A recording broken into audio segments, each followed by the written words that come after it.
दोस्तों CBSE superintendent का यहाँ पे टीयर 2 जो डिस्क्रिप्टिव एग्जामिनेशन आपका होने वाला है पेन एंड पेपर वाला, उसके बारे में हम लोग कंप्लीट डिटेल्स यहाँ पे हम लोग जानेंगे और उसका सिलेबस भी जानेंगे। ओके, ऑल्दो मैं आपके लिए ये वीडियो पहले बना चुका हूँ, लेकिन अब आपका टीयर 1 हो चुका है तो यहाँ पे हम टीयर 2 के लिए यहाँ पे कंप्लीट संपूर्ण जानकारी के साथ आपके यहाँ पे बात करेंगे।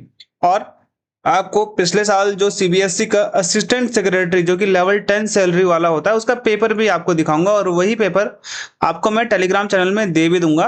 नीचे लिंक है टेलीग्राम चैनल का, वहां पे आप जाके ज्वाइन कर लो, फ्री ऑफ कॉस्ट वहां पे आपको वो मिल जाएगा। ठीक है, तो टीयर 2 डिस्क्रिप्टिव की हम लोग यहाँ पे बात कर लेते हैं। देखो, मैं सिर्फ यहाँ पे सुपरिटेंडेंट की बात कर रहा हूँ। ठीक है, तो यहाँ पे है आपकी जो है 142 टोटल वैकेंसीज है। अब यूआर ईडब्ल्यूएस ओबीसी की मैं बात नहीं करूंगा, मैं टोटल की बात करूंगा 142। इसको हम लोग 140 राउंड ऑफ में लेके चलेंगे। ठीक है, तो ये इतनी आपकी वैकेंसी है सुपरिटेंडेंट में। ओके, अब यहाँ पे देखो एग्जामिनेशन क्या है। आपके 2 टीयर एग्जामिनेशन होगा, जिसके बाद आपका एक स्किल टेस्ट होगा जो कि क्वालिफाइंग इन नेचर है, यानी कि आपको सिर्फ क्वालिफाइंग करना है, उसमें कोई मार्क्स आपके नहीं है। जो भी मार्क्स आप स्कोर करोगे टीयर 1 में, जो कि ओएमआर बेस्ड है, ऑनलाइन आपका एग्जामिनेशन है, कैंडिडेट को 1:10 के हिसाब से बुलाया जाएगा टीयर 2 में। 1:10 का मतलब है एक वैकेंसी में 10 बच्चों को बुलाया जाएगा। मान लो 140 वैकेंसी है, जो कि मैंने ऊपर बताया था आपको, तो कितने बच्चों को बुलाया जाएगा भाई? 1400 बच्चों को यहाँ पर पास करा जाएगा। किसके लिए? टीयर 2 के लिए। ओके, टीयर 2 आपका हो गया, आपने एग्जाम लिख दिया। अब आपके जितने मार्क्स आए टीयर 2 में, ओके, जो भी आपके टीयर 2 में परफॉर्मेंस रही, अब आपको 1:5 के हिसाब से यहाँ पे बुलाया जाएगा। यानी कि 140 अगर वैकेंसी है तो उसके हिसाब से यहाँ पे आपको, अब देखो 1400 थे, 10 थे, तो यहाँ पे आप 700 समथिंग यहाँ पे बच्चों को बुलाया जाएगा। ठीक है, तो ये चीज आप लोग यहाँ पे ध्यान देना कि 700 बच्चों को यहाँ पे किसके लिए बुलाया जाएगा? टाइपिंग के लिए बुलाया जाएगा, है ना। तो 140 वैकेंसी है, तो उसके हिसाब से 700 बच्चों को यहाँ पे टाइपिंग के लिए बुलाएंगे। और टाइपिंग के 700 और से ज्यादा ही हो जाएगा, 744 हो जाएगा ना, शायद 704 हो जाएगा समथिंग, अगर हम टू बी प्रिसाइज देखें तो 142 वैकेंसी के हिसाब से 704 बच्चे, 700 कितने हो जाएंगे? 2 5 10। ठीक है, तो 710 बच्चे यहाँ पे बुलाए जाएंगे, किसके लिए? यहाँ पे टाइपिंग के लिए। ओके, ये चीज आपको यहाँ पे समझ में आ गई, जैसा इन्होंने यहाँ पे लिखा हुआ है। 1:10 आपका पहले बुलाया जाएगा, जो कि 140 वैकेंसी के हिसाब से 1400 बच्चे होते हैं, और 1:5 के हिसाब से आपको किस में बुलाया जाएगा? टाइपिंग के लिए बुलाया जाएगा। और उसके बाद आपका फाइनल रिजल्ट आएगा 700 बच्चों में से 140 बच्चों का। ठीक है, अब एग्जामिनेशन समझ लो क्या है एग्जामिनेशन। करंट अफेयर, देखो इस एग्जाम में ये आपका 3 घंटे का एग्जाम है। ओके, 300 नंबर का आपका यहाँ पे पेपर है। ओके, इसमें से कुछ क्वेश्चन आपको ऑब्जेक्टिव यानी कि आपको वही मिलेंगे जिसके 4 ऑप्शन होंगे, उसमें से आपको एक टिक लगाना है। और कुछ क्वेश्चन आपको मिलेंगे लिखने के लिए, कि आपको यहाँ पे क्वेश्चन क्या करने हैं? लिखने हैं। ठीक है, यहाँ पे आपको क्वेश्चन लिखने पड़ेंगे, उसके आंसर्स। करंट अफेयर में 10 क्वेश्चन तो आएंगे आपके ऑब्जेक्टिव, उसके 30 मार्क्स हैं। और लिखने के लिए आएंगे 4 क्वेश्चन, जिसके हर एक क्वेश्चन के 5 मार्क्स हैं। ठीक है, इंडियन हिस्ट्री के 4 क्वेश्चन ऑब्जेक्टिव आएंगे और 4 क्वेश्चन डिस्क्रिप्टिव आएंगे। इंडियन इकोनॉमी के 4 क्वेश्चन ऑब्जेक्टिव आएंगे, 4 क्वेश्चन डिस्क्रिप्टिव आएंगे। तो आप इसी प्रकार से इंडियन ज्योग्राफी में भी सेम है, साइंस एंड टेक्नोलॉजी में भी सेम है, dynamic of public pub ad में भी 8 क्वेश्चन आएंगे और 4 क्वेश्चन लिखने वाले आएंगे। पॉलिटी में 8 क्वेश्चन आएंगे ऑब्जेक्टिव और 4 क्वेश्चन आएंगे आपके लिखने वाले। इंग्लिश के आपके 8 क्वेश्चन तो आएंगे ऑब्जेक्टिव, सिनोनिम, एंटोनिम, ग्रामर का जो भी होता है, ईडीएम, फ्रेजेस, और 4 क्वेश्चन आएंगे आपके लिखने वाले लिटरेचर के। ठीक है, अब वो कैसे क्वेश्चन है इनके बारे में इन्होंने जानकारी नहीं दी है इंग्लिश में, बाकी सबका यहाँ पे इन्होंने सिलेबस बता रखा है।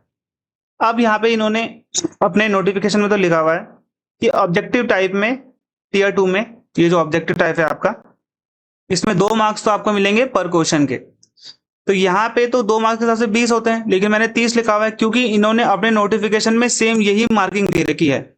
तो यहाँ पे इन्होंने ये गलत लिखा हुआ है इसका मतलब, लेकिन मैंने आपको एज इट इज लिख के बता रखा है जो वहां पे इन्होंने नोटिफिकेशन में लिखा है। तो मुझे लगता है ऐसा कि उन्होंने वहां पे गलत लिखा हुआ है। ठीक है, क्योंकि उन्होंने बोला कि पर क्वेश्चन के लिए 2 मार्क्स मिलेंगे, है ना।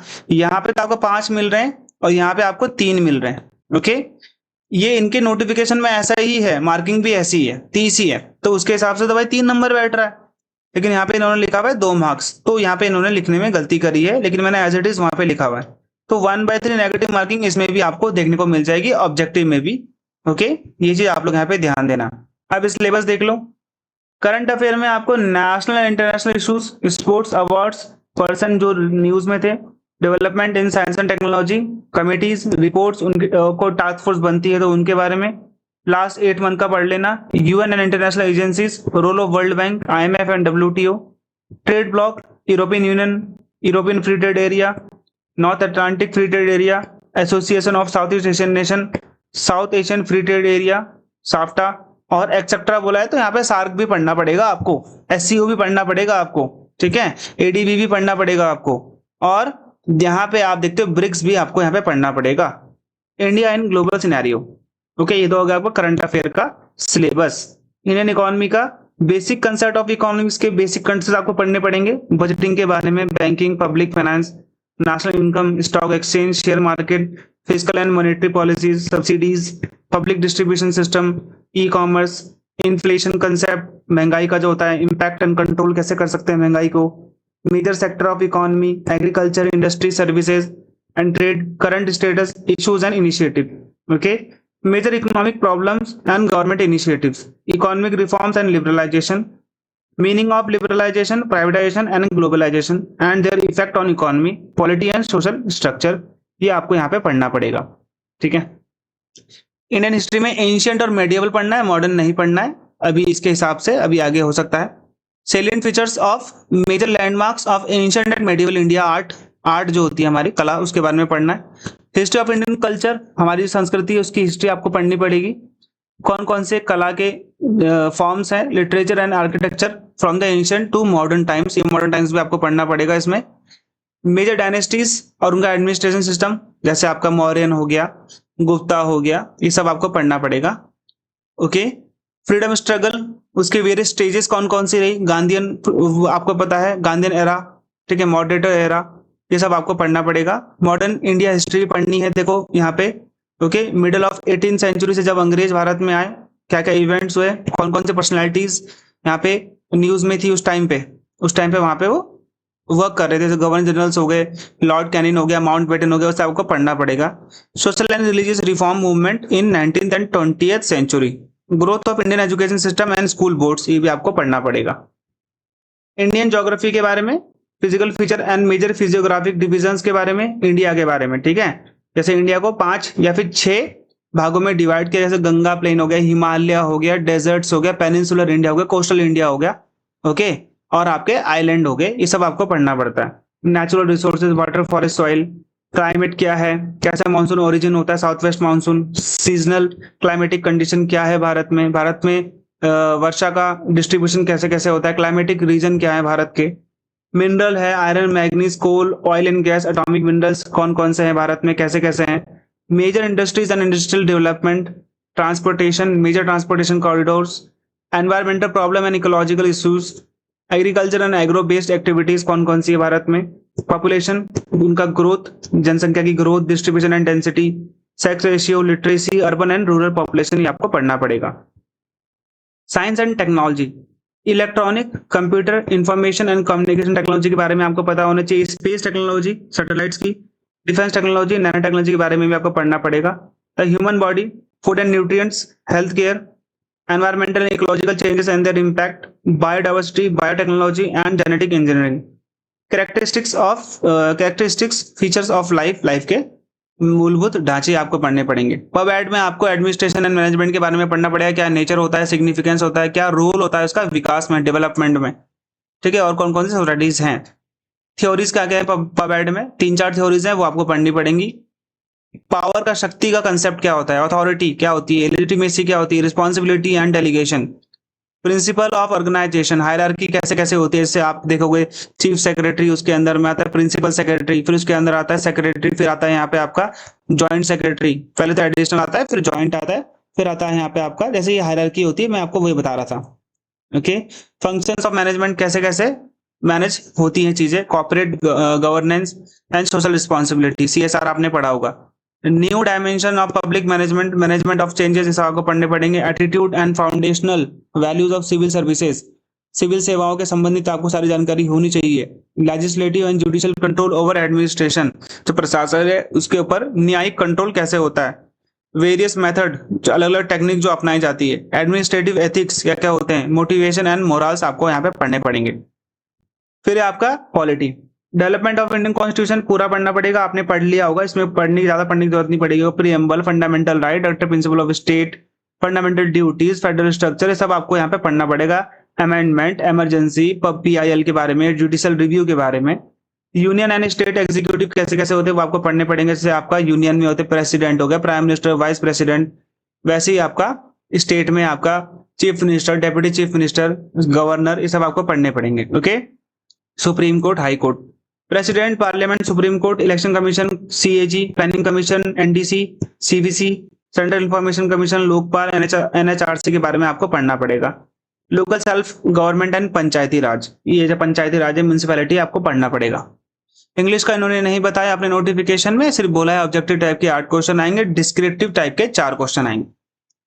ठीक है, तो ये हो गया यहाँ पे आपका पूरा का पूरा सिलेबस जो इन्होंने अपने ऑफिशियल नोटिफिकेशन में दे रखा है। इसी के हिसाब से मैं आपके नोट्स बनाऊंगा, इसी के हिसाब से आगे आपकी चीजें चलेंगी। ठीक है, अब आ जाता है आपका असिस्टेंट सेक्रेटरी का पेपर। 3 घंटे का पेपर था, ऑफिशियल पेपर है। ये पेपर मैं आपको टेलीग्राम चैनल में भी दे दूंगा, देख लेना एक बार कैसे क्वेश्चन पूछता है। ठीक है, चलो यहाँ पे 10 क्वेश्चन है, सारे क्वेश्चन आपको करने हैं और हर क्वेश्चन के आपको 2 मार्क्स मिलेंगे। तो 25 से 30 वर्ड्स में आपको ये आंसर लिखना है। As a measure of surveillance of economic development and policies of member countries who publish the world economic outlook report, WEO की जो रिपोर्ट आती है वो कौन जारी करता है, थोड़ा बहुत इसके बारे में लिख देना, मतलब लिखा होगा। Name any 2 social media account set up by central government to spread awareness about cyber crime. Cyber crime से बचने के लिए गवर्नमेंट के 2 सोशल मीडिया अकाउंट बताओ जो जिसके बारे में वो बताते हैं। ठीक है, जिसके बारे में वो जानकारी देते हैं। India took over which country to become third most powerful Asian country according to the Asia power index, है ना, इंडिया ने किस कंट्री को पीछे छोड़ा है। वैसे इंडिया अभी दोबारा से 4th रैंक में आ चुका है। व्हाट इज परख, परख जो नेशनल एजुकेशन पॉलिसी का एक पार्ट है, उसके बारे में आपने लिखना है 25-30 वर्ड में। नेशनल कोऑपरेटिव डेवलपमेंट कॉर्पोरेशन, इसके बारे में लिखना है। व्हाट इज रेन सेंटर, ठीक है, being setup in district under the national water mission के तहत ये जो बनाई गई, इसके बारे में बताओ। Which Indian film won the grand prix award at the 77th annual Cannes film festival, देखो इसके बारे में भी लिखना है आपने, सिर्फ फिल्म का नाम लिखना है इसमें। तो व्हाट इज अभेद, ठीक है, ये आपको बताना है। करंट अफेयर था। Pankaj Mishra receive the western international award 2024, इसके बारे में आपने 1 बुक इनके द्वारा जो लिखी गई है पंकज मिश्रा के द्वारा। What are the criteria for the selection of Arjuna award में सिलेक्ट होने के लिए, मिलने के लिए क्या क्या क्राइटेरियाज होते हैं। पार्ट बी में आपके 20 क्वेश्चन है, 75 वर्ड्स में आपको यहाँ पे आंसर लिखना है। ठीक है, तो ये सारे के सारे क्वेश्चन करने हैं आपको। ठीक है, 20 क्वेश्चंस। देखो ये पहला है आपका एमओयू से संबंधित है, जो कि इंडिया और मलेशिया के बीच में हुआ था, इसके बारे में 75 वर्ड्स में लिखना है। ठीक है, online dispute resolution in India में जो कंसेप्ट है ऑपरेशनलाइज, के बारे में आपको यहाँ पे बात करनी है। What is the role played by the Development Monitoring and Evaluation Office in the Governance Framework of India, इसके बारे में आपको लिखना है। भारतीय न्याय संहिता के बारे में बताना था।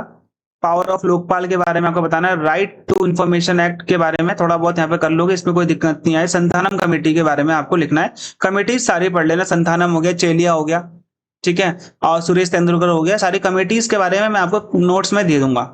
Okay, outline the key pillars of the national programme of civil services capacity building, NPCSCB, इसके बारे में मिशन कर्मयोगी आप पढ़ लोगे तो आपको इसमें पता चल जाएगा। What are the major budgetary reform undertaken by the government of India in the last decade, पिछले 10 सालों में बजट में क्या क्या सुधार हमको देखने को मिले। Public choice theory, policy making की पबएड का ये पार्ट है, वो आपको पढ़ना है। नेशनल एजुकेशन पॉलिसी को अच्छे से पढ़ लेना, ये नोट्स में मैं दे दूंगा।